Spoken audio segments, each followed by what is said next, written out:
and help welcome our honored, distinguished guest, the Reverend Dr. Martin Luther King.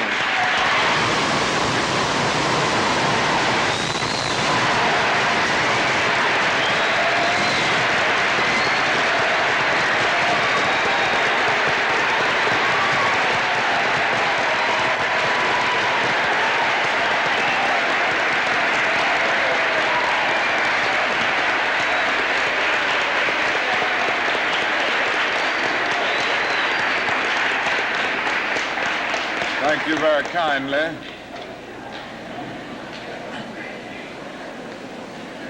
Principal Fornese, Mr. Williams, members of the faculty and members of the student body of Barrett Junior High School, ladies and gentlemen.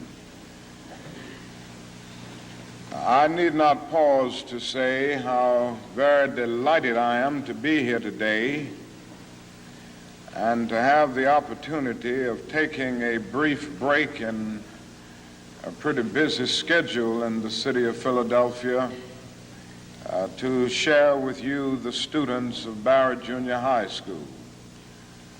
And I want to express my personal appreciation to the principal and the administration for inviting me and for giving me the opportunity to see this very fine and enthusiastic group of students here at Barrett.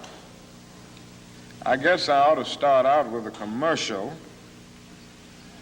and that is tonight we're going to have a great night in the city of Philadelphia at the Spectrum. Now, I know you've heard of that new impressive structure called the Spectrum. And I know you've heard of Harry Belafonte and Aretha Franklin and Nipsey Russell and Sidney Poitier and all of these other great and outstanding artists. Well, they're going to be here tonight at the Spectrum.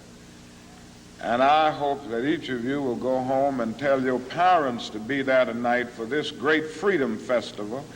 And I hope you will come also, for it will be a great experience. And by coming, you will be supporting the work of the civil rights movement. Now that I've gotten the commercial out of the way, I'll move on and say some things that I want to say very briefly. And I'm being very honest, I'm going to be brief because I have other engagements. I don't have a tradition of being brief all the time. You know, I'm a Baptist preacher, and we can talk a long time. But I'm going to really be brief today. I want to ask you a question, and that is, what is in your life's blueprint? This is the most important and crucial period of your lives, for what you do now and what you decide now at this age may well determine which way your life shall go. And whenever a building is constructed,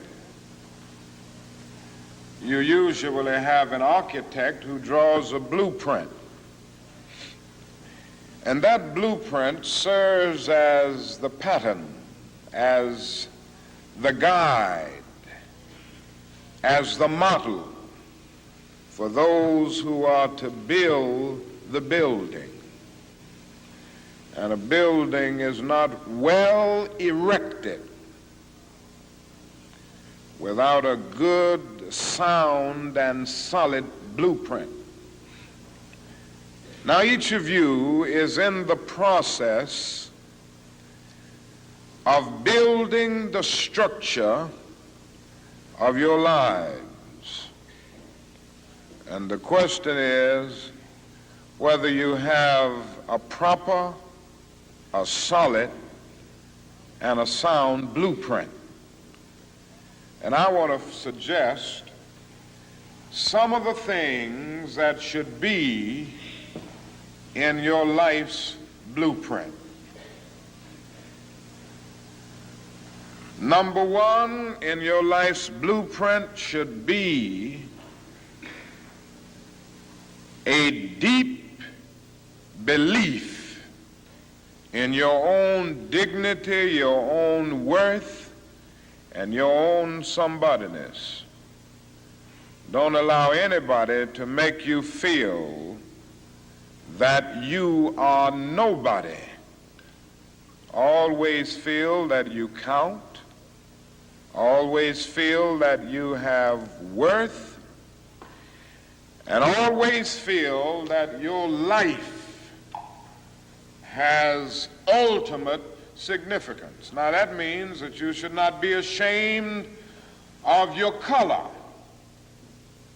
You know, it's very unfortunate that in so many instances our society has placed a stigma on the Negro's color. And you know, there are some Negroes who are ashamed of themselves. But don't be ashamed of your color. Don't be ashamed of your biological features. Somehow you must be able to say in your own lives and really believe it, I am black but beautiful. And believe it in your heart.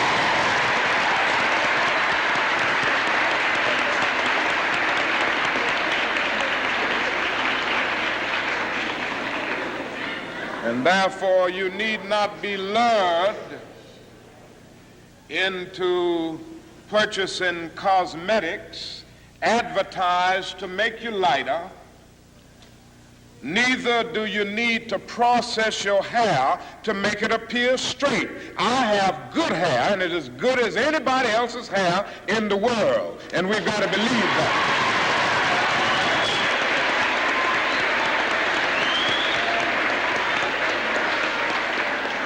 Now, in your life's blueprint, be sure that you have that a principle of somebodyness. Secondly,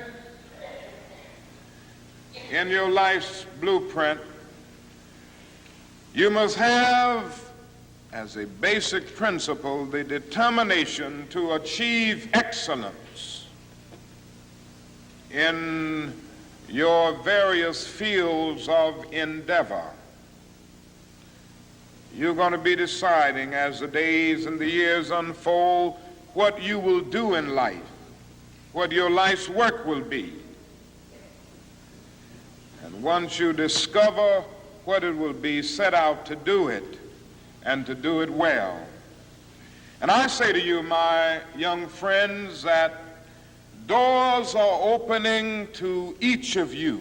Doors of opportunity are opening to each of you that were not open to your mothers and to your fathers. And the great challenge facing you is to be ready to enter these doors as they open. Ralph Waldo Emerson, the great essayist, said in a lecture back in 1871 that if a man can write a better book or preach a better sermon or make a better mousetrap than his neighbor, even if he builds his house in the woods, the world will make a beaten path to his door. That hadn't always been true, but it will become increasingly true. And so I would urge you to study hard, to burn the midnight oil. I would say to you, don't drop out of school, and I understand all of the sociological reasons why we often drop out of school. But I urge you, in spite of your economic plight, in spite of the situation that you are forced to live so often with intolerable conditions, stay in school. And when you discover what you're going to be in life, set out to do it as if God Almighty called you at this particular moment in history to do it. And just don't set out to do a good Negro job, but do a good job that anybody could do. Don't set out to be just a good Negro doctor, a good Negro lawyer, a good Negro school teacher, a good Negro preacher, a good Negro barber, a beautician, a good Negro skilled laborer. For if you set out to do that, you have already flunked your matriculation exam for entrance into the University of Integration. Set out to do a good job and do that job so well that the living, the dead, or the unborn couldn't do it any better.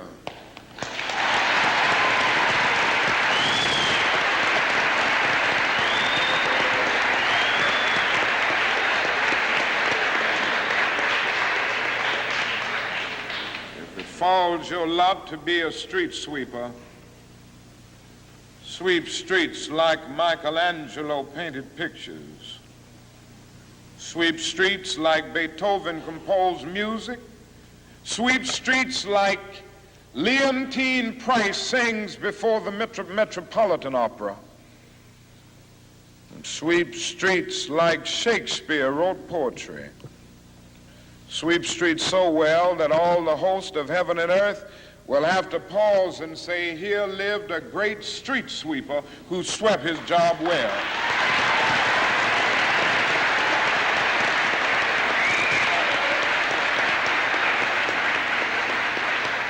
If you can't be a pine on the top of the hill, be a scrub in the valley. But be the best little scrub on the side of the rill. Be a bush if you can't be a tree. If you can't be a highway, just be a trail. If you can't be the sun, be a star. For it isn't by size that you win or you fail. Be the best of whatever you are.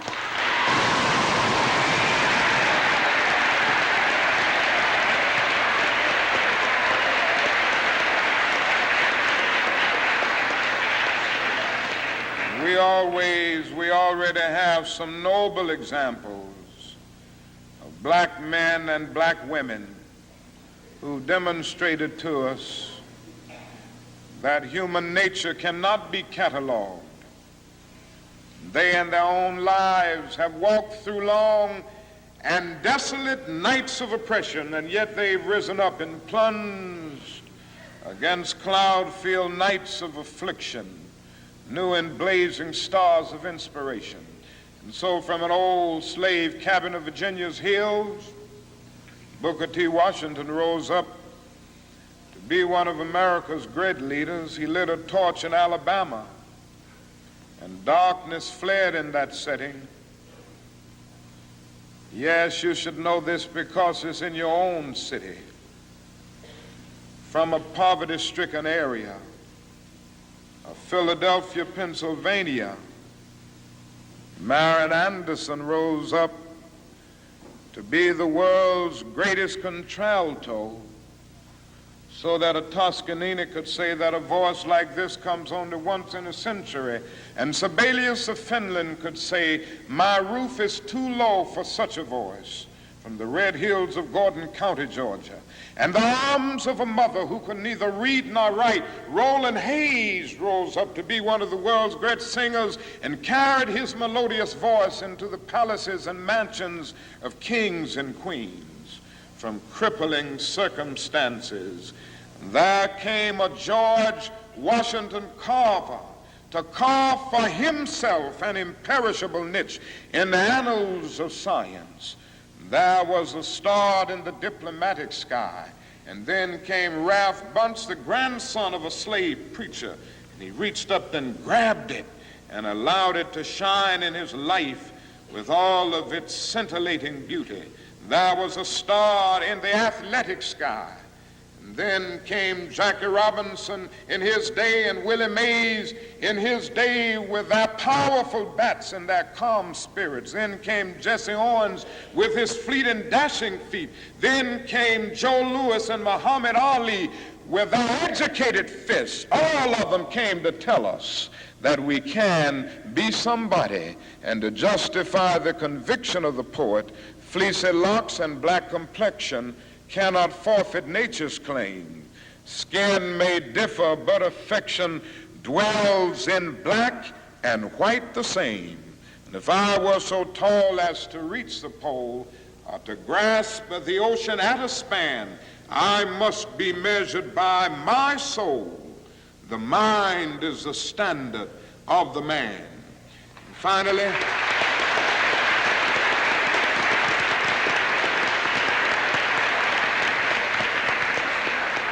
finally, in your life's blueprint must be a commitment to the eternal principles of beauty, love, and justice.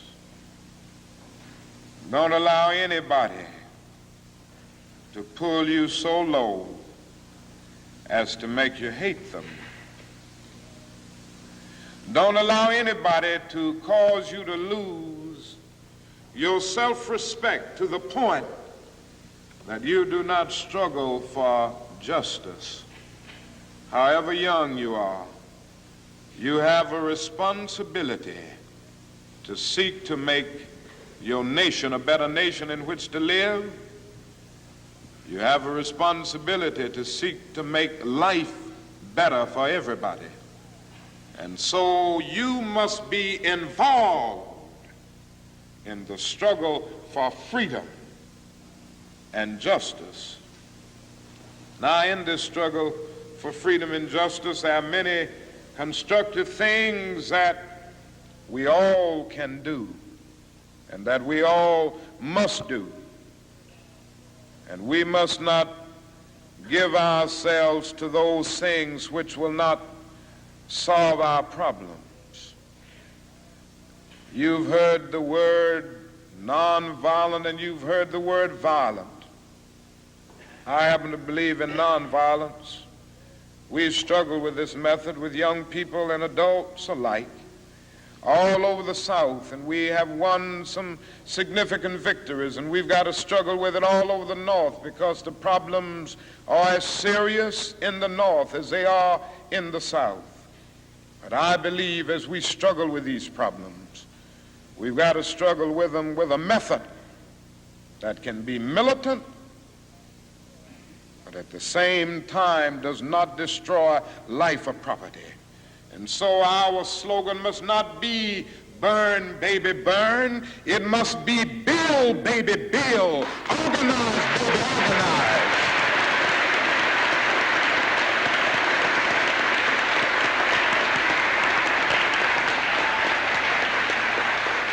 Yes, our slogan must be learn, baby, learn, so that we can earn, baby, earn.